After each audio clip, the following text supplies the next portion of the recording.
and welcome back inside the film room. I'm Zach Goins, and today I am joined by Tony Award-winning actor Aaron Tveit. He plays Topher on Apple TV Plus's Emmy Award-winning musical theater comedy Schmigadoon. Aaron, welcome to the show. How are you? I'm good. How you doing?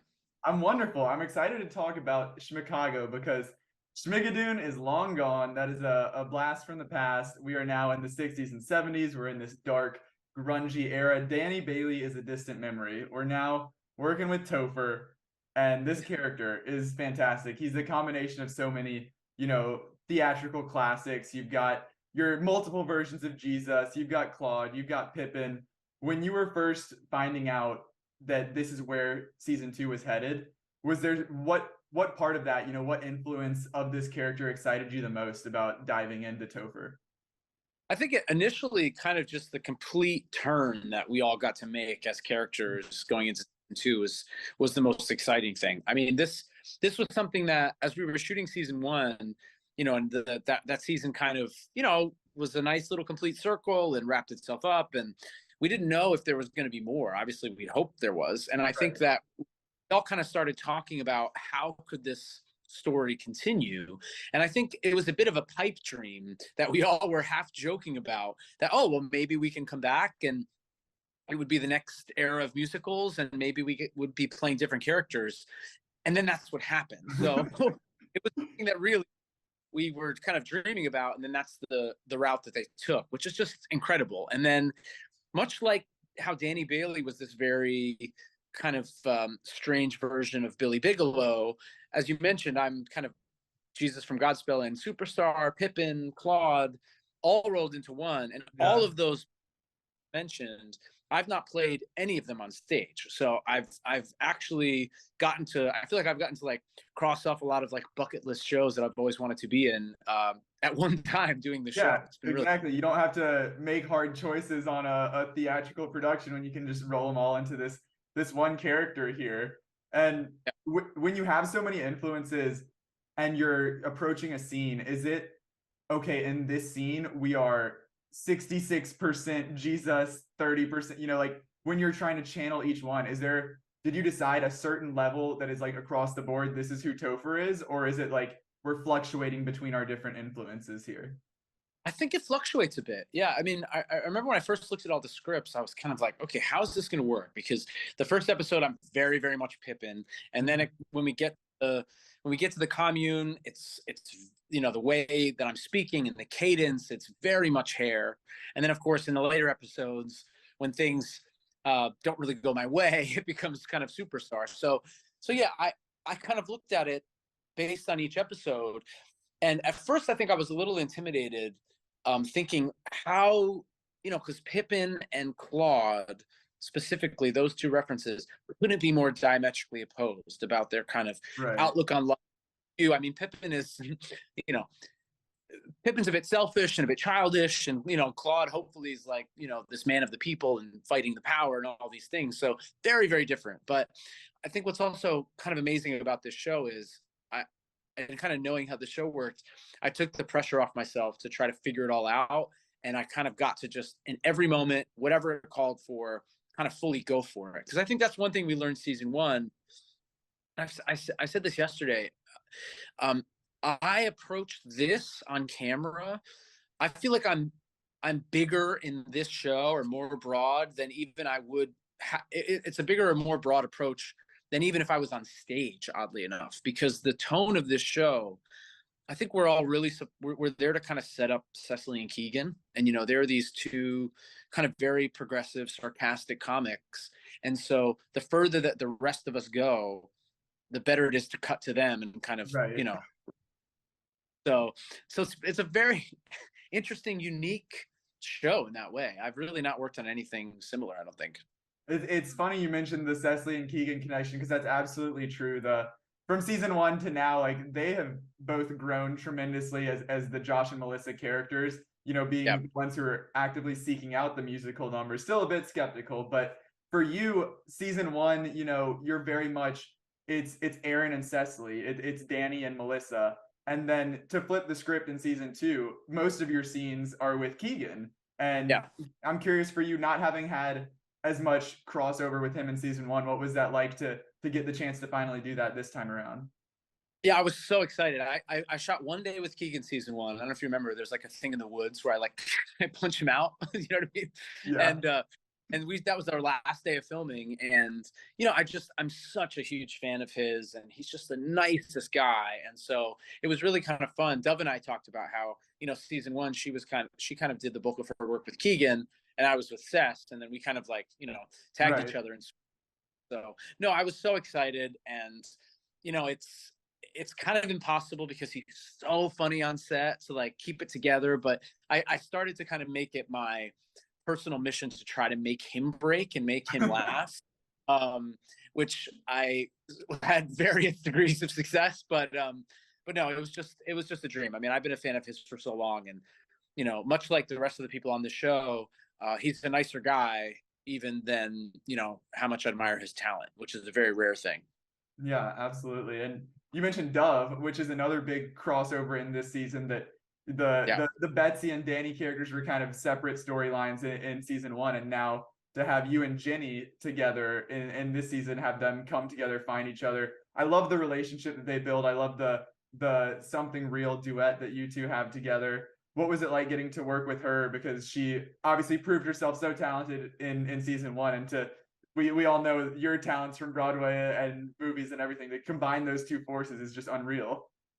Yeah, thanks. That's something real. Is kind of that might be my favorite song of the season, just because so many of these numbers are kind of so big and so flashy. And that one got to be, just the two of us on a soundstage. It was really intimate, just really simple, and it was just like it was a big difference than the rest of what we did. But no, Dove, I've been a huge fan of hers as well. I thought she was so amazing in Hairspray Live a few years ago, and that was something I had just done. I had just done Grease Live the year before, and of course, Hairspray was my first Broadway show, so I had a lot of eyes on that Hairspray Live, and I just and then yeah, we didn't really work together a lot last year or the first season, and what's again strange is that we were so right in the middle of the pandemic. If you didn't work with anyone, you really didn't get to like see them, speak to them. No, so Dove and I kind of met a couple times, and then we actually got to know each other more doing press during season one. You guys And I have think been paired up for everything. It seems like all the interviews, it's always you two yeah, together.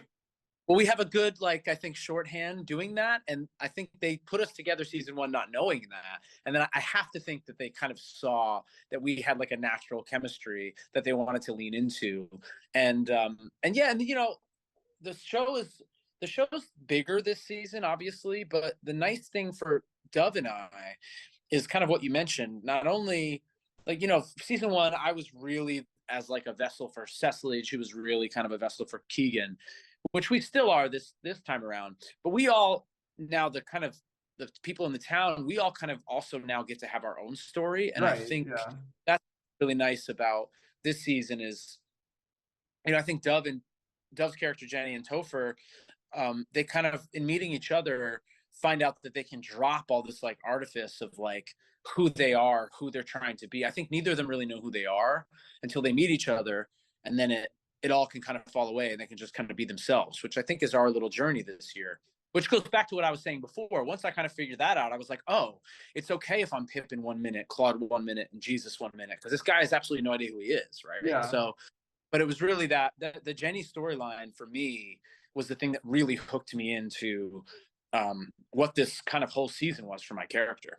Yeah, it's very much in season one, it's all about Josh and Melissa finding their true love, and then this time flip the script, they're having to help everybody else find their happiness, get their happy ending. So it's nice to see the spotlight shift a little bit. But with this cast, everybody's so talented. You've got Tony winners, Oscar winners, Emmy winners everywhere you look. For you coming into it, I have this idea that Hollywood is so spread out, like you said, even just on set with your own show, like you didn't really cross over much unless you had scenes together. But then on the other hand, it seems, at least from the outside looking in, that the Broadway community is much more close knit, that you're all like in close proximity, the just size of it in general. When you're coming to this more so in season one, but even in season two, were these all familiar faces that you had worked with, friends with, or was it all just like a who's who of meeting your idols? Kind of all degrees of that. Some of them I was a fan. a fan of everyone, but some of them, you know, Cecily and Keegan and Jaime, Dove, I had never met them before, but, you know, Kristen and Anne and Titus, you know, I kind of knew them. I'd met them before kind of in New York in the Broadway community, and Patrick Page also. So yeah, it was a kind of all varying degrees of what you said. And, you know, Ariana as well. Ariana, I, you know, didn't know, but had kind of knew through people and, you know, met her before. So yeah, you know, the New York theater community just by nature, I think is much smaller and a bit more close knit. So the people that kind of, all of us that came from that specifically, I think we knew each other much more than, you know, the people that weren't necessarily as entrenched in that community. Yeah, and it works out extremely well across the board because, you know, obviously part of it is acting. You're supposed to look like you like each other and know each other, but there's a very tangible feeling that like this cast, they actually care about each other. You can feel it. So that's great to see. But with the cast, you know, looking at a theatrical lens here, in theater, on a show night, anything can happen on a real production on stage. You know, you've got understudies ready to step in. So pretend Schmigadoon season 2 Schmicago is a production. You're an understudy. What role would you like to step into outside of just Topher if you could play a different character in the cast? Oh man. I think I mean, I'm a huge Sweeney Todd guy, so playing Dooley Blight would be a lot of fun for me. I mean, Alan got competition because that's what Keegan said too. I know it's Dooley's up there. Yeah, I think that's the one for me. You know, look, my voice isn't deep enough to do what Patrick does, so that kind of takes it out for me. Yeah, Dooley would be the one for me. So Keegan and I would have to kind of fight it out over it. Man, I would love to see both interpretations of that character. So I'm down for it. You know, I'll buy tickets every night to see all the different understudies fill in. But I'm switching it up a little bit here. You know, let me set the scene. We're having a good time. We're at a bar. There's karaoke going on. It's show tune karaoke. Aaron Tveit, what's the go-to show tune karaoke song? Oh boy, probably The Wizard and I. Okay. I might have to. Classic. I might have to. Just a little bit, you know what I mean? But no, that's you know, I got to do Wicked in 2008, and still that song I used to try to sing along with the Alphabet in my dressing room to warm up before on stage. But no, that's one of my favorite songs, and it's you know, and it's up tempo, right? It's like it'll get the crowd going, yeah. Gotta be up tempo karaoke. You can't sing too many ballads, you'll lose the crowd. So yeah, I think The Wizard. I love it. I'd like to sit in on that karaoke session. But final question here. Obviously, Schmigadoon has brought Broadway to Apple TV Plus. Now let's turn it around. Outside of Schmigadoon, what Apple TV Plus show do you think would have the best potential to be adapted into a Broadway musical? There's a lot of options here. There are a lot of options. I think, you know, Ted Lasso obviously could be very interesting. You know, the show's so good and has so much heart, right? That's the thing too about a musical. I think you need something that has a lot of heart. But I'm gonna go another direction because I like smaller, kind of more progressive musicals, maybe a little off. So I'm gonna go Shrinking. I'm gonna say Shrinking could be an amazing, in the vein of kind of, I'm thinking Next to Normal, I'm thinking mental health, I'm thinking all of those things, like a really small, super cool musical of Shrinking. Imagine if we could get Harrison Ford on stage singing a musical number. Like, that's all we need. Exactly. Just him is so mad to be in a musical. That'd be hilarious. Well, Aaron, it was a blast chatting with you. I loved season 2. I'm excited to watch it throughout award season. Hopefully we get a season 3 coming soon. So it was a pleasure getting to chat with you. Thanks so much for stopping by. Yeah, this is great. Thanks, Zach.